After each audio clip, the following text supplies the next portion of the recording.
Hello दोस्तों, स्वागत है आपका अपने यूट्यूब चैनल अंबुज पाठशाला में।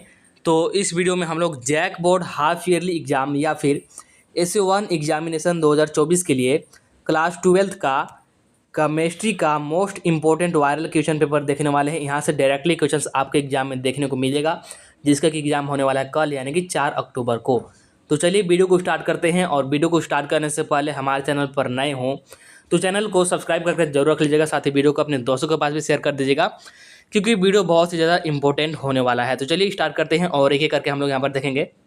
और सबसे पहले मैं आपको बता दूं कि लेटेस्ट अपडेट और PDF के लिए आप लोग टेलीग्राम ग्रुप और व्हाट्सएप चैनल को ज्वाइन कर लीजिएगा। दोनों का लिंक डिस्क्रिप्शन में दिया हुआ है, ठीक है, इसलिए दोनों को ज्वाइन कर लीजिएगा। साथ ही इंस्टाग्राम का भी लिंक डिस्क्रिप्शन में दिया हुआ है। तो आपका कोई भी पर्सनल डाउट या फिर इश्यू हो तो आप लोग मुझे इंस्टाग्राम पर डायरेक्टली DM कर सकते हैं, फॉलो करके आपको रिप्लाई मिल जाएगा। और मैं आपको बता दूं कि आपको सेम टू सेम ऐसा ही क्वेश्चंस देखने को मिलेगा आपके एग्जाम में पेपर 2 के नाम से मिलेगा, जिसमें कि आपको फिजिक्स, केमिस्ट्री और इकोनॉमिक्स का पेपर मिलेगा। फिजिक्स का मैंने आपको ऑलरेडी बता दिया है, इसमें हम लोग यहाँ पर केमिस्ट्री का देख रहे हैं। सेम टू सेम क्वेश्चंस आपको ऐसा ही वहाँ पर देखने को मिलेगा। और यहाँ पर मैंने नंबरिंग वगैरह भी बता दिया कि फिजिक्स 35 नंबर का रहेगा, केमिस्ट्री भी आपका 35 नंबर का रहेगा, 35 ही क्वेश्चन रहेगा, और इकोनॉमिक्स 40 नंबर का रहेगा। 40 ही क्वेश्चन आपको वहाँ पर देखने को मिलेंगे। तो चलिए स्टार्ट करते हैं और एक एक करके हम लोग यहाँ पर देखते हैं। तो देखिएगा हमारे पास पहला प्रश्न क्या है, क्लास 12 केमिस्ट्री का है। एक बार फिर से बता देता हूँ, जिसका कि एग्जाम कल है आप लोग का। तो पहला क्वेश्चन देखिए हमारे पास क्या है, which of the following is not a solid solution. तो सॉलिड सॉल्यूशन कौन नहीं है इनमें से, ये आपको बताना है। तो जो आपका कोल्ड ड्रिंक्स वाला सारा होता है ना, जो कोल्ड ड्रिंक्स वाला होता है ड्रिंक्स, यही आपका सॉलिड सॉल्यूशन नहीं है। इसीलिए ऑप्शन नंबर आपका हो जाएगा डी, बिल्कुल करेक्ट, यानी कि एरेटेड ड्रिंक्स। तो ऑप्शन नंबर डी हो जाएगा करेक्ट। इसके बाद इसी क्वेश्चन को हिंदी में देख लीजिए कि निम्नलिखित में कौन सॉलिड विलयन नहीं है। तो आपका वायुकृत पेय जो है आपका, ठीक है। इसके बाद नेक्स्ट देखिएगा हमारे पास सेकेंड नंबर वाला क्वेश्चन क्या है, what is the molality of a solution formed when 18.5 gram of NaCl is dissolve in 200 gram of water. तो हमसे क्या निकालने को बोला है, हमसे मोलालिटी निकालने को बोला। तो देखिए बहुत सिंपल वे में निकालेंगे। हम लोग जानते हैं कि मोलालिटी इज इक्वल टू क्या होता है, मोलालिटी को हम लोग स्मॉल m से डिनोट करते हैं। स्मॉल m का फॉर्मूला हमारे पास क्या होता है, स्मॉल m का होता है मोल्स ऑफ सॉल्यूट। क्या होता है, यहाँ पर मैं लिख देता हूँ मोल्स ऑफ सोल्यूट अपॉन में क्या होता है, मोल्स ऑफ सोल्यूट अपॉन में होता है मास ऑफ सॉल्वेंट। क्या होता है, यहाँ पर मैं मास ऑफ सोलवेंट को SOL लिख कर छोड़ दे रहा हूँ इन kg। क्या में होता है, इन kg में होता है, ठीक है। अगर kg में नहीं है, ग्राम में है, तो फिर ऊपर हम लोग 1000 से मल्टीप्लाई करेंगे। तो ये होता है हमारे पास मोलालिटी का फॉर्मूला। अब इसी फॉर्मूला का हम लोग यहाँ पर यूज करके सारा कुछ निकालेंगे। सबसे पहले मोल्स ऑफ सोल्यूट अगर हम लोग निकाले तो हमारे पास सोल्यूट क्या है, NaCl है, NaCl। तो NaCl का अगर मोल निकाले तो मोल हम लोग कैसे निकालते हैं, मोल हम लोग निकालते हैं गिवन मास अपन में मोलर मास। गिवन मास कितना है, 58.5 ग्राम। और जो NaCl होता है इसका मोलर मास भी 58.5 ग्राम ही होता है। आप लोग इसको निकाल के देख सकते हैं, मैंने आपको ऑलरेडी बता रखा है। तो एक मोल आएगा हमारे पास। तो मोल तो हमको मिल गया कितना है, तो फार्मूला हो जाएगा M इक्वल टू, तो मोल्स ऑफ सोल्यूट था जो कि अभी तुरंत हम लोगों ने निकाला, एक आया। इसके बाद हमारे पास क्या था, इसके बाद हमारे पास कि mass of solvents in kg, हमको यहाँ पर ग्राम में दिया, इसको kg में कन्वर्ट करेंगे तो क्या जाएगा, 0.200 ग्राम आ गया, यही आएगा। इसको डिवाइड कीजिए तो कितना जाएगा आपके पास, 5 मोल पर kg। ये आ गया आपका सही आंसर, जो कि कोई ऑप्शन में नहीं दिया गया है। यहाँ पर ऑप्शन मिस्टेक है, बट आपके एग्जाम में यहाँ पर ऑप्शन को करेक्ट करके दिया जाएगा। जो आपका कल एग्जाम होने वाला है उसमें ऑप्शन को करेक्ट करके आपको मिलेगा। तो 5 मोल पर kg होगा इसका राइट आंसर और सही सोल्यूशन। लेकिन यहाँ पर मैंने आपको बताया कि ऑप्शन मिस्टेक है, लेकिन वहाँ पर आपको सही ऑप्शन मिलेगा। चलिए आगे बढ़ते हैं। और वही यहाँ पर हिंदी में है, मोलालता निकालने का बोला था, हिंदी में उसको मोलालता बोलते हैं। इसके बाद देखिए नेक्स्ट थर्ड नंबर वाला क्या बोल रहा है कि विच of the following is an colligative properties. तो इनमें से कौन सा एक कोलिगेटिव प्रॉपर्टीज है। तो राइट आंसर हमारे पास क्या जाएगा, राइट आंसर जाएगा कि डिक्रीज इन फ्रीजिंग पॉइंट। तो जो आपका डिक्रीज इन फ्रीजिंग पॉइंट है, ये आपका एक कोलिगेटिव प्रॉपर्टी है, इसीलिए ऑप्शन नंबर C हो जाएगा बिल्कुल सही। हिंदी में देख लीजिए कि निम्नलिखित में से कौन अनुसंख्य गुणधर्म है। तो आपका हिमांक का अवनमन, ये एक अनुसंख्य गुणधर्म है। इसके बाद देखिएगा नेक्स्ट है हमारे पास 4 नंबर वाला। देखिए क्या है कि EMF of a cell with nickel and copper electrode will be. Hindi में पहले क्वेश्चन देख लीजिए कि निकिल तथा कॉपर इलेक्ट्रोड वाले सेल का EMF होगा। तो निकिल तथा कॉपर इलेक्ट्रोड वाले सेल का EMF क्या होगा। तो कैसे हम लोग निकालेंगे, इसको हम लोग निकालते हैं E cell is equal to क्या होता है, E cell is equal to E cell is equal to क्या जाएगा, डायरेक्टली यहाँ पर हम लोग मान रखते हैं E cell is equal to, यहाँ पर सबसे पहले कॉपर वाले का रख दीजिए यानी कि 0.34 और माइनस कर दीजिए किसका, माइनस कर दीजिए यहाँ पर निकल वाला का यानी कि माइनस का 0.25, माइनस का कितना 0.25, तो माइनस माइनस प्लस हो जाएगा यानी कि ये आपका जगह 0.34 और माइनस माइनस प्लस 0.25 ऐड कीजिएगा तो कितना जाएगा 0.59, ठीक है 0.59 वोल्ट आएगा, जो कि कौन सा है ऑप्शन नंबर बी में आपको दिख रहा होगा, तो ऑप्शन नंबर बी हो जाएगा आपका बिल्कुल करेक्ट, ठीक है। और हिंदी में क्वेश्चन मैंने बता दिया, सॉल्यूशन सेम टू सेम वैसे ही होगा जैसे यहाँ पर होगा, मतलब दोनों मीडियम में सॉल्यूशन सेम ही होगा। इसके बाद देखिए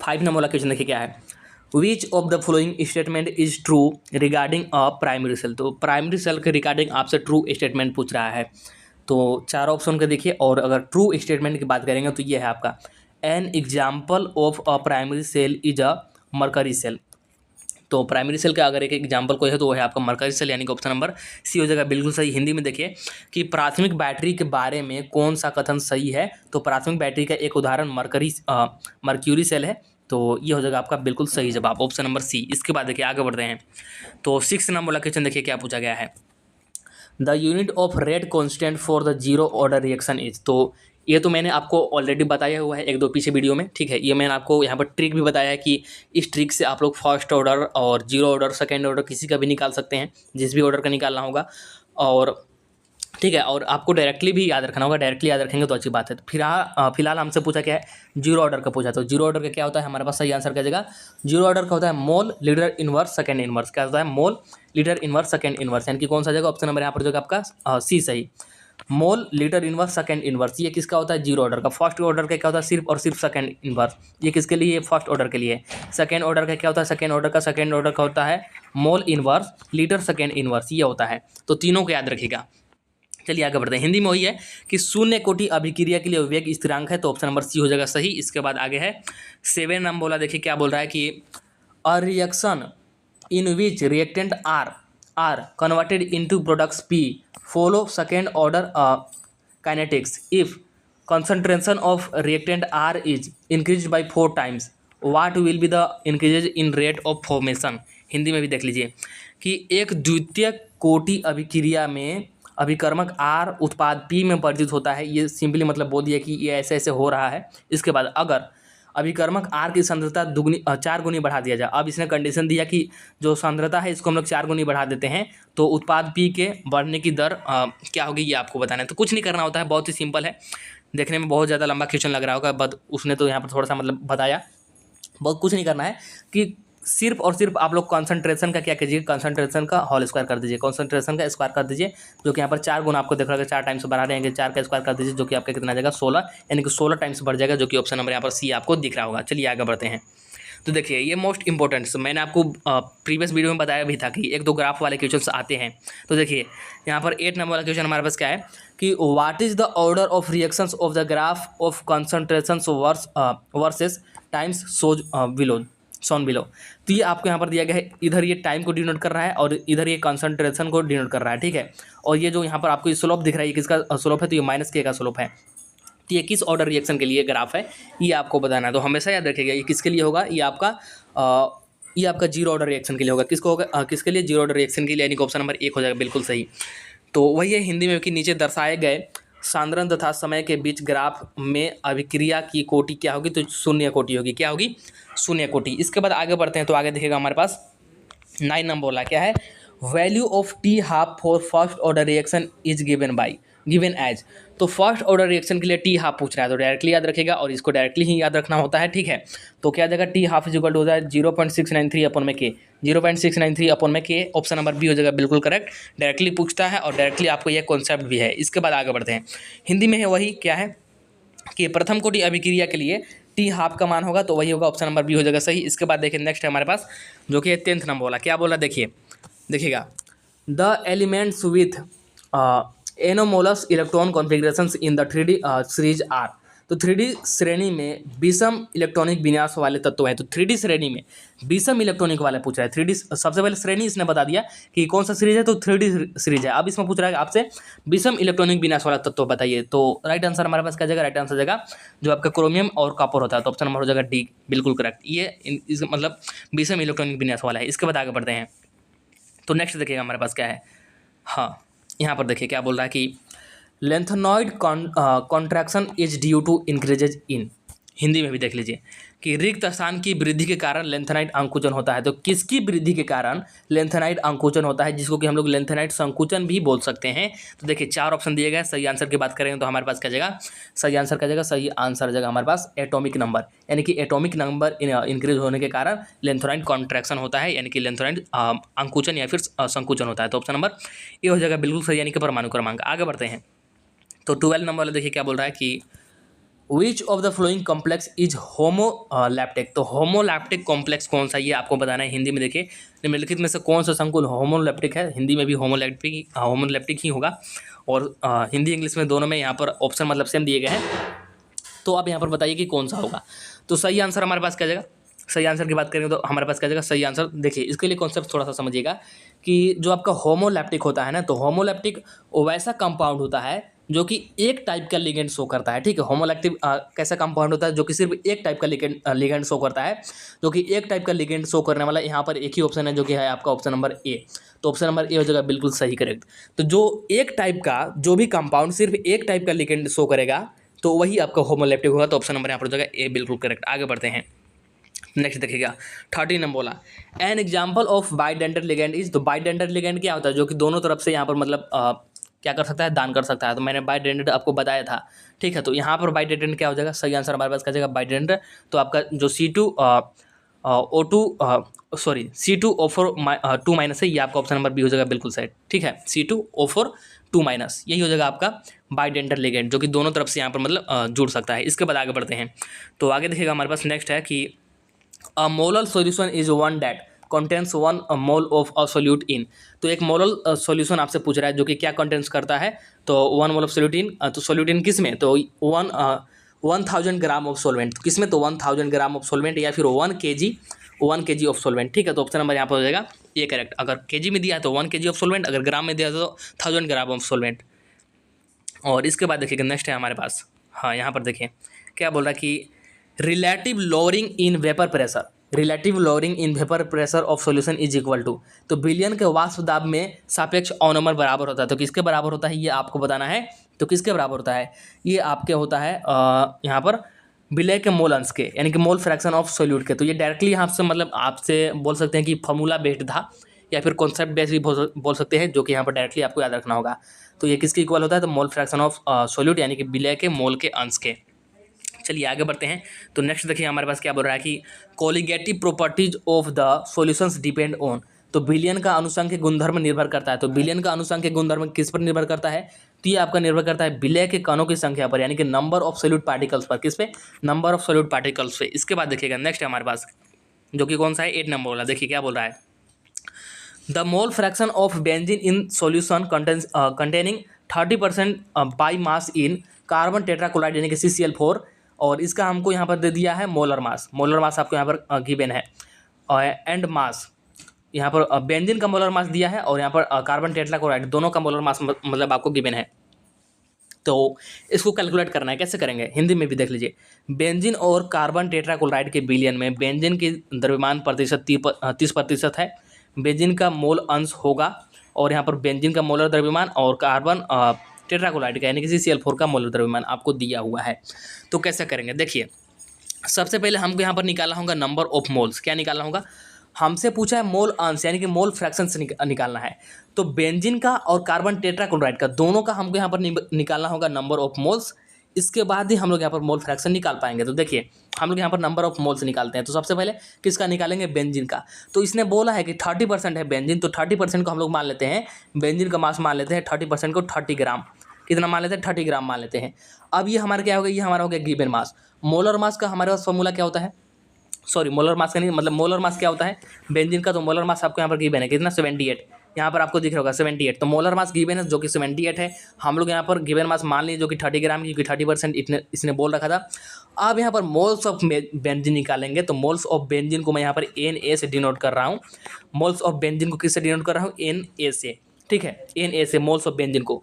और हम लोग मोल्स कैसे निकालते हैं तो मैंने आपको बताया है, गिवन मास जो कि 30 है अपॉन में मोलर मास जो कि 78 है, डिवाइड लगाइए कितना जगह, ये आपका जगह 0.38, कितना जगह 0.38।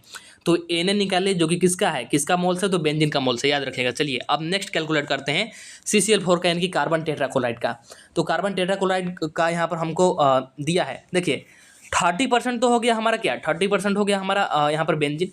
100% पूरा सॉल्यूशन होता है, तो बचा हुआ 70% क्या हो गया, कार्बन टेट्राक्लोराइड यानी कि CCl4, और 70% को हम लोग 70 ग्राम मान सकते हैं, यानी कि 70 ग्राम हो गया हमारे पास कार्बन टेट्राक्लोराइड। अब मोलर मास यहाँ पर कितना दिया है, मोलर मास को मैं स्मॉल mm से डिनोट कर रहा हूँ। मोलर मास कितना दिया है कार्बन टेट्राक्लोराइड यानी कि CCl4 का, 154 दिया हुआ है आपको, ठीक है। तो आप निकालते हैं नंबर ऑफ मोल्स किसका, तो नंबर ऑफ मोल्स किसका, मतलब कि मोल्स निकाल रहे हैं हम लोग किसका, मोल्स निकाल रहे हैं किसका, तो निकाल रहे हैं हम लोग कार्बन टेट्राक्लोराइड यानी कि CCl4 का। इसको मैं NB से डिनोट कर रहा हूँ, किससे, NB से। तो गिवन मास अपॉन में मोलर मास यानी कि 170 बटे में 154, जो कि डिवाइड लगाइएगा तो कितना आ जाएगा, 0.45 आएगा, कितना आएगा 0.45। तो अब हमको यहाँ पर मतलब बेंजीन का भी मोल मिल गया और कार्बन टेट्राक्लोराइड का भी मोल मिल गया। तो अब हम लोग यहाँ पर मोल फ्रैक्शन इजीली निकाल पाएंगे। तो जिसका मोल फ्रैक्शन निकालना है उसको ऊपर रखेंगे। तो मोल फ्रैक्शन हमको निकालना है बेंजीन का, और बेंजीन का मैंने यहाँ पर डिनोट किया था Na से। तो यहाँ पर मैं डिनोट करूँगा XA इक्वल टू क्या जाएगा, XA equal to Na upon में Na प्लस में NB। जिसका निकालना है उसको ऊपर रखते हैं, अभी तुरंत मैंने आपको बताया। तो Na का वैल्यू कितना था, Na का वैल्यू था हमारे पास 0.38 और नीचे जाएगा 0.38 और प्लस में 0.45, यही था ना, हाँ। तो दोनों को जोड़ करके डिवाइड लगाइए तो आपके पास आंसर कितना आ जाएगा, आपके पास आंसर जाएगा 0.459, जो कि कौन सा ऑप्शन में, देखिए यहाँ पर देखिएगा ऑप्शन नंबर, हाँ यहाँ पर देखिए कौन सा है, option number third. Option number third हो जाएगा आपका बिल्कुल सही। कौन सा, ऑप्शन नंबर थर्ड, यानी कि 0.459। 110% के साथ आपका यहाँ पर क्लियर हो गया होगा पूरा कॉन्सेप्ट। एक कॉन्सेप्ट मैंने बताया कि अगर ऐसा दूसरा क्वेश्चन भी आ गया तो आप लोग इजीली सोल्व कर पाएंगे। इसके बाद देखें नेक्स्ट हमारे पास क्या बोल रहा है, ये सेम क्वेश्चन मैंने ऊपर कराया, तो कराने की कोई जरूरत नहीं है। 0.34 और माइनस का 2.5 कर दीजिए, सॉरी 0.25 कीजिए, 0.25 और ये माइनस हो जाएगा प्लस, जो कि जोड़ करके हो जाएगा 0.59। ऑप्शन नंबर यहाँ पर हो जाएगा करेक्ट। इसको मैं जल्दी से करा दिया, क्यों, क्योंकि मैंने अभी तुरंत ऊपर कराया हुआ था इसको, ठीक है। इसके बाद आगे बढ़ते हैं। तो नेक्स्ट देखिएगा हमारे पास कौन सा है। तो थोड़ा सा बैकग्राउंड में आपको शोर शराबा दिख सकता है, मतलब लग सकता है, क्योंकि बगल में दुर्गा पूजा का पंडाल है, बट कोई नहीं, क्वेश्चन पर फोकस कीजिएगा। क्या है हमारे पास, इफ इतना कुलाम electricity is part through CuSO4 solution it will Lybrate, यानी कि CuSO4 के बिलियन से 96,500 कुलाम आवेश प्रवाहित करने पर वियोजित होगा। तो ये कितना ग्राम वियोजित होगा Cu का, वो भी Cu का पूछा है तो बताएंगे। तो राइट आंसर हमारे पास क्या जाएगा, इसको कैसे कैलकुलेट करेंगे, देखिएगा।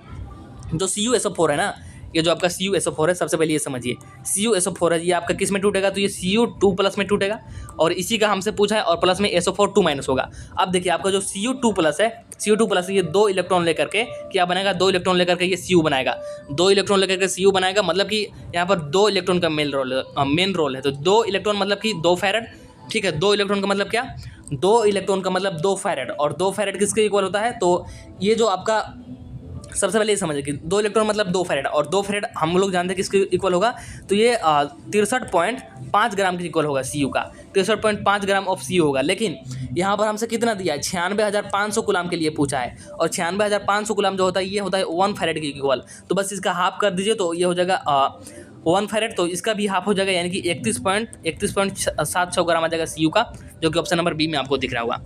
चलिए आगे बढ़ते हैं। तो देख लीजिए नेक्स्ट है हमारे पास 12 नंबर वाला क्या है, the SI unit of molar conductivity is. तो मोलर चालकता का SI इकाई है। तो मोलर चालकता का SI इकाई क्या होता है, सही आंसर हमारे पास क्या जाएगा, सही आंसर जाएगा हमारे पास सीमन सेंटीमीटर स्क्वायर पर मोल, या फिर semen centimetre square mole inverse, यानी कि ऑप्शन नंबर ए हो जाएगा बिल्कुल करेक्ट, ठीक है। आगे बढ़ते हैं। तो आगे देखिएगा हमारे पास जो कि है 13 नंबर क्या है, which of the following is not a good conductor. कौन सा गुड कंडक्टर नहीं है, तो राइट आंसर हमारे पास क्या जाएगा, जो आपका NaCl सॉलिड है, ठीक है। NaCl सॉलिड यानी कि ठोस। तो जो आपका नमक होता है ना ठोस, ये आपका गुड कंडक्टर नहीं है, मतलब कि अच्छा सुचालक नहीं है। तो ऑप्शन नंबर यहाँ पर हो जाएगा आपका 4 करेक्ट, ठीक है। तो इस वीडियो में मैंने यहाँ पर जितने भी इंपॉर्टेंट क्वेश्चंस लिए थे सारे के सारे मैंने आपको करा दिया विद फुल कॉन्सेप्ट, आपको सारा कुछ समझ में भी आ गया होगा। तो वीडियो पसंद आया हो तो वीडियो को लाइक जरूर कर दीजिएगा, चैनल को सब्सक्राइब करके रख लीजिएगा। चलिए मिलते हैं नेक्स्ट वीडियो में। और नेक्स्ट वीडियो अब 11th क्लास वाले स्टूडेंट के लिए मिलेगा, 12th क्लास का इतना ही हम लोग रखते हैं। तो वीडियो को लाइक करके चैनल को सब्सक्राइब कर लीजिएगा, बाकी के वीडियो आपको कल ही मिलेगा। चलिए मिलते हैं नेक्स्ट वीडियो में, तब तक के लिए tata bye bye, see you in the next video.